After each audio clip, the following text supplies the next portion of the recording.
আপনাদের এই পরিবেশে আমি আজকে কিছুটা অভিভূত, আপ্লুত এবং এটাকে ইংরেজি ভাষায় যদি বলতে পারে যেটা একটা অ্যামেজিং এডুকেশন ইনস্টিটিউশন, যেটা সত্যিকার অর্থেই এখানে চমৎকার শিক্ষার পরিবেশ রয়েছে।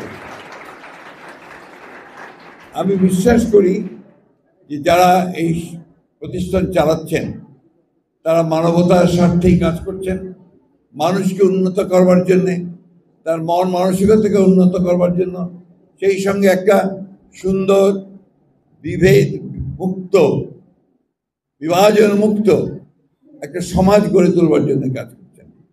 আমাদের দুর্ভাগ্য যে আজকাল গোটা পৃথিবী কেমন যেন একটা ডিভাইসিভ হয়ে গেছে, বিভক্ত হয়ে গেছে। হিংসা, প্রতিহিংসা, হানাহানি, এটা গোটা পৃথিবীময় চলছে। এটাকে থেকে বেরিয়ে আসার একমাত্র পথ হচ্ছে সত্যিকার অর্থে মানুষের মধ্যে ভালোবাসা সৃষ্টি করা, মানুষের মধ্যে প্রেম সৃষ্টি করা, মানুষের মধ্যে বেঁচে থাকবার জন্যে নতুন করে সমাজ গঠন করবার একটা তাগিদ সৃষ্টি করা, একটা আজ সৃষ্টি করা।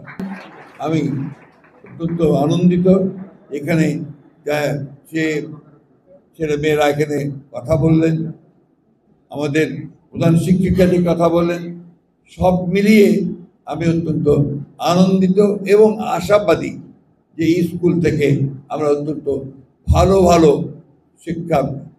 শিক্ষার্থীকে পাবো, তার ভবিষ্যতে তাদের জীবনে তারা দেশকে, সমাজকে অনেক কিছু দিতে পারবে।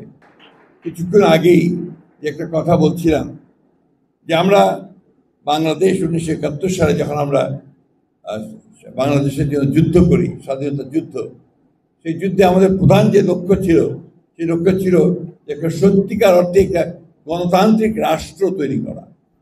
আমাদের ছেলেমেয়েরা যারা আর্টস পড়ে তারা নিশ্চয়ই জানে যে গণতন্ত্র কাকে বলে, তাই না? গণতন্ত্র হচ্ছে যে আপনার সবার মতামতের ভিত্তিতে যে রাষ্ট্র গড়ে ওঠে, সেটাই হচ্ছে গণতান্ত্রিক রাষ্ট্র, তাই না?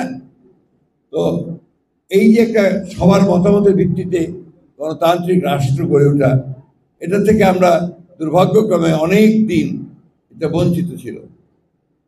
আমরা আবার সুযোগ পেয়েছি, আমাদের ছেলেমেয়েরাই তাদের বুকের তাজা রক্ত দিয়ে আমাদেরকে আবার নতুন একটা সুযোগ তৈরি করে দিয়েছে, একটা নতুন বাংলাদেশ তৈরি করবার, একটা নতুন বাংলাদেশ নির্মাণ করবার, যেখানে সত্যিকার অর্থেই আমরা গণতন্ত্র প্রতিষ্ঠা করতে পারি, সকলের কথা বলার যে অধিকার সেটাকে প্রতিষ্ঠা করতে পারি, সকলের মতামত দেওয়ার যে অধিকার সেটাকে প্রতিষ্ঠা করতে পারি, আর মেধার অধিকারকে প্রতিষ্ঠা করতে পারি।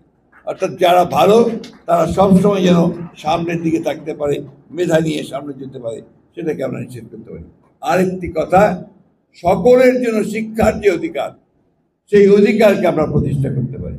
এটা কিন্তু সবচেয়ে বড় একটা অধিকার। রাইট টু এডুকেশন, এটা কিন্তু একটা রাষ্ট্রের অন্যতম প্রধান দায়িত্ব বলে আমি মনে করি।